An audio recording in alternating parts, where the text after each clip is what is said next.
Verification of premiums. किसका premium? General insurance business का premium. तो इसमें काफ़ी सारे पॉइंट्स दे रखे हैं, ये देखो कितने पॉइंट है टोटल है 6 पॉइंट हमारे पास। लेकिन हमने इसके लिए कहानी बना रही है और कहानी में 6 पॉइंट से भी ज़्यादा है।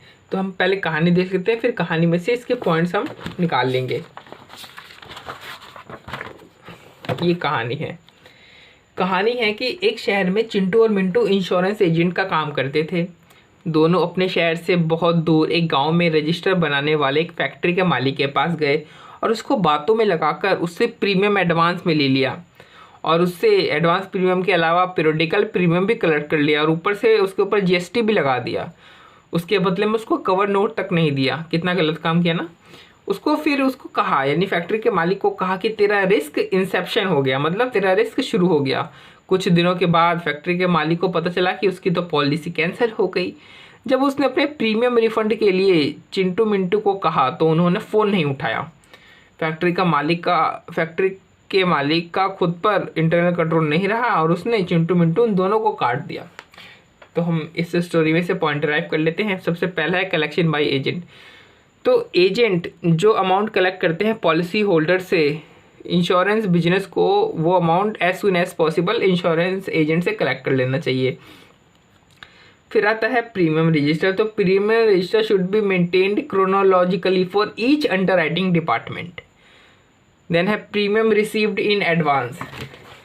तो इसका पॉइंट है कि check whether the premium received at the end of the year for which risk start after the commencement of the next year is not credited to premium account but credited to premium received in advance account।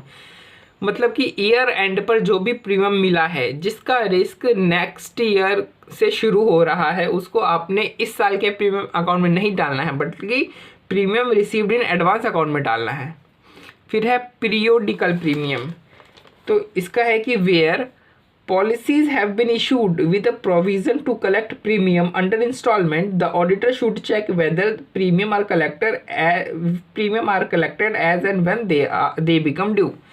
कह रहा है कि अगर कोई premium instalment के ऊपर issue की गई है तो जैसे जैसे इंस्टॉलमेंट की ड्यू डेट आती है वैसे वैसे इंश्योर करना चाहिए कि वो प्रीमियम हमने इंस्टॉलमेंट हमने कलेक्ट कर लेना चाहिए।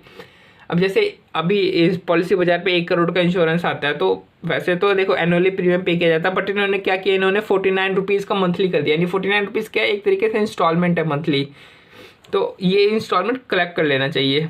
तो इसी को कहते हैं पीरियोडिकल प्रीमियम। फिर आता है जीएसटी। तो GST should be charge at rates in force and regularly deposited in government account. तो जो भी जीएसटी का रेट चल रहा है उसी वो रेट कलेक्ट करना चाहिए और गवर्नमेंट के अकाउंट में डिपॉजिट करना चाहिए रेगुलरली।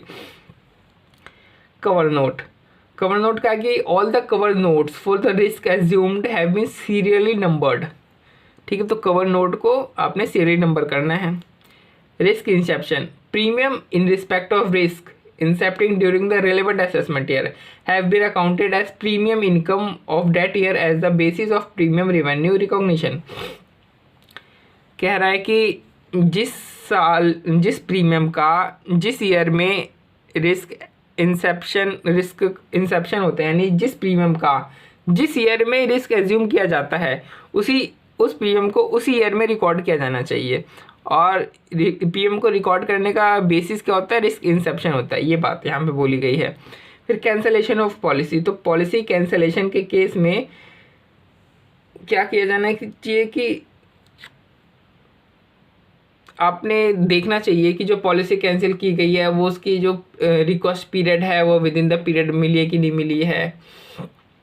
उससे जो भी फीस जो कि कलेक्शन कैंसलेशन पे लगते हैं वो सारे के सारे मतलब ले लिए गए हैं कि नहीं लिए गए हैं, और अप्रोप्रिएट अकाउंटिंग एंट्रीज पास की गई है कि नहीं की गई है।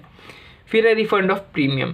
तो रिफंड ऑफ प्रीमियम के केस में जो भी हमने कमीशन पे किया था हमारे एजेंट को, वो हमने वो कमीशन वापस रिकवर किया है कि नहीं किया, क्योंकि प्रीमियम भी तो रिफंड हो गई ना, तो हम अपना कमीशन भी रिफंड ले लेंगे यानी रिकवर कर लेंगे।